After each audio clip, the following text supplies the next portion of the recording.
Talking about the international break, I want to speak about a guy that's been topic of conversation over the last 24 hours, notably because he scored a hat-trick for Spain last night. His name is Mikel Merino, and he plays for the Arsenal.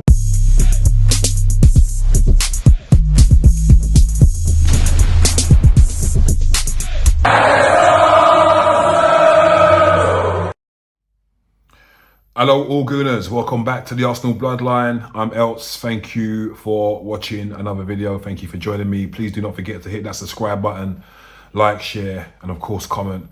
And yeah man, international break. International break, day number 9, or whatever it is, Lord have mercy. We're almost there man, we're almost there, we're almost at the end. Not almost enough, but yeah. Anyway, talking about the international break, I want to speak about a guy that's been topic of conversation over the last 24 hours, notably because he scored a hat-trick for Spain last night. His name is Mikel Merino, and he plays for the Arsenal. The premise of this video is, do we, and by we I mean me, well I'm not the only one, is there an underappreciation for Mikel Merino?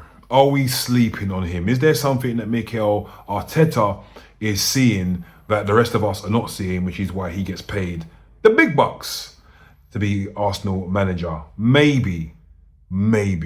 I'm still not there yet. But the hat-trick yesterday from Mikel Merino for Spain, I think they're playing Bulgaria, just got me thinking, man. Like, this guy, it's not an accident now that this guy just seems to be scoring left, right, and centre. He gets goals. That is for certain. Mikel Merino gets goals. In fact, he actually came into my conscience. I mean, obviously, we were, at the time, being rumoured to sign him. I think it was just before we signed him. It was the Euros. And Spain were playing Germany. And he scored a great header to equalise for Germany. I think Germany were 1-0 down. Quite remember. But I'm sure the goal that Merino scored was an equaliser for Spain. Or it might have been the winner. I can't quite remember, but that's when he first sort of came into my conscious. That's the first time I'd really seen him play extensively. Still wasn't that blown away, but it was a great header, to be fair to him.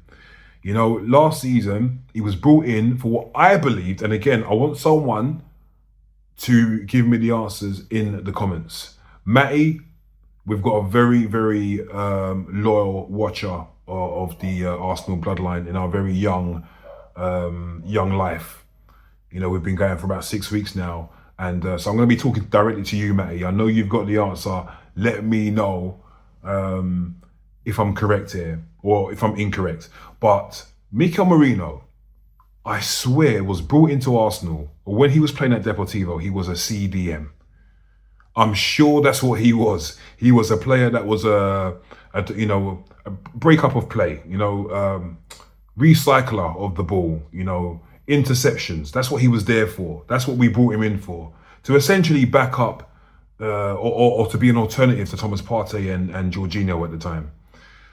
This goal-getting maestro midfielder was not what I thought was on the tin at all. It's not what I thought we were getting.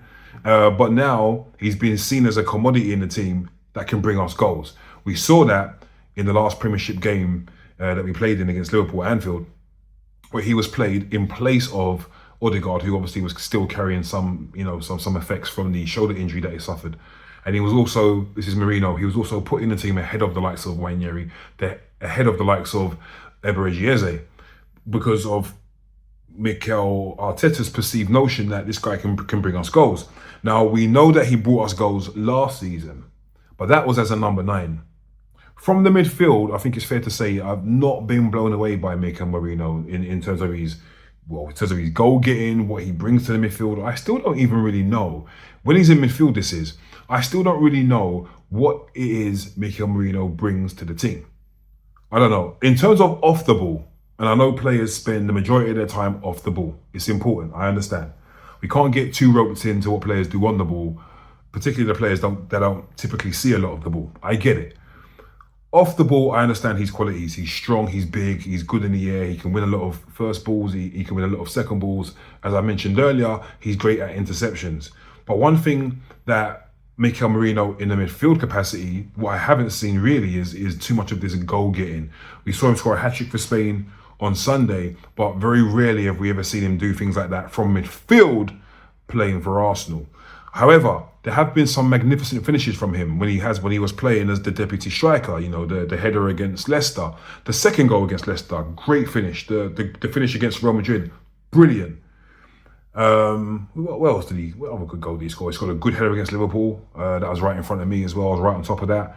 That was a good goal.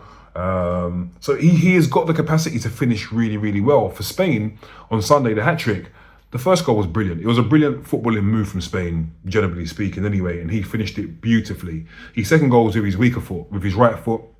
Nice enough finish. Keeper maybe could have saved it.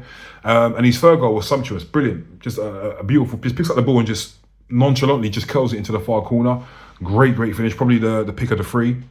But we don't see that from Merino in a midfield capacity. The best that we've seen from Mikel in terms of when he's been playing in midfield was probably at the Bernabeu. When did he get 2 assists? I know he slid through Saka, and he did. He got 2 assists. So he slid through Bukayo Saka for the first goal at the Bernabeu, and then it was him that slid through Martinelli for the second goal. That's probably the best I've seen him do in midfield. Anyway, I make this video to ask the question: is he someone that we can weaponize in games, as obviously Arteta tried to do at Anfield? Didn't quite play off. Is it again the system that is costing the player rather than the player not being good enough? Have we judged Mikel Merino too soon? Or have I? Let me speak for myself. Have I judged Mikel Merino too soon? Could he be useful? Could he be a goal-getting player from midfield? That's what it feels like Mikel Arteta thinks. Is it possible? You know, I look around the Arsenal squad, right, and ask myself, who's the best finisher at Arsenal? Obvious answers that spring to mind immediately would be Bukayo Saka, Gabriel Martinelli, Victor Gyökeres, although we haven't seen it too much yet, but just by virtue of him being the number 9, the striker, the goal-getter, you'd put him in there as well. Leandro Trossard I'd throw in there as well. Outside of those 3 or 4 players, you'd have to throw Merino in the mix as well. Based on last season, who's a better finisher, Mikel Merino or Kai Havertz? I don't know. Was the deficit that great when we lost Kai Havertz for a period last season and Merino came in? Was it that great a difference? Merino still finished his dinner. There was many times last season where Kai Havertz didn't finish his dinner. So it's an interesting poser. It really is. Merino has to be up there with amongst our best finishers. In terms of last season, I'd put him ahead of Martinelli. I'd only say maybe Saka, of the current crop right now, Saka and maybe Gyökeres. So it's worth exploring. And this is a complete contradiction to my reaction to the Liverpool game, because I didn't want to see Merino in the team. And if I'm being honest, I still don't really want to see him in the team. Not ahead of certain players. No. Are you asking me if I'm going to play Eberechi Eze? Of course I am. Ahead of Merino. I'm going to play Odegaard ahead of Merino. But maybe Merino can be used in the future in certain games to be able to be that player that can get us goals from the start of games. Who knows? Is that what Mikel Arteta saw or foresaw prior to the game against Liverpool? Don't know. Is Mikel Merino a secret weapon that maybe the fans are not appreciating because there's other players that are more prettier to look at on the ball at the club?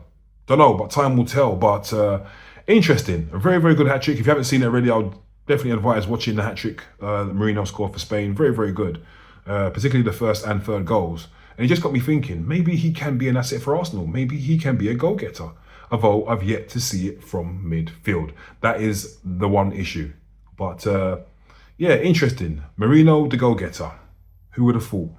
Not me, not when we signed him as a CDM anyway. But guys, let me know your thoughts when it goes to Merino. I said after the Liverpool game, if you want to go to Anfield and win games at Anfield, you're not going to do it with Merino in the team. I know he scored against Liverpool. He couldn't really miss. It was pretty much an open goal. But he scored when we played Liverpool. He scored against Liverpool in the home game. So maybe we shall see. But just very interesting. I just thought, in terms of our finishers at the club, who's better than Merino? Outside of Saka and Gyökeres, that is. It's an interesting one. Let me know your thoughts, guys. Let me know your thoughts. Keep your eyes peeled for the content coming this week as we count down to the return of the Prem. Hope you guys are well. Leave a comment below. Subscribe if you haven't done already. And yeah, thank you for joining Arsenal Bloodline. It's Elts. Take it easy. Later.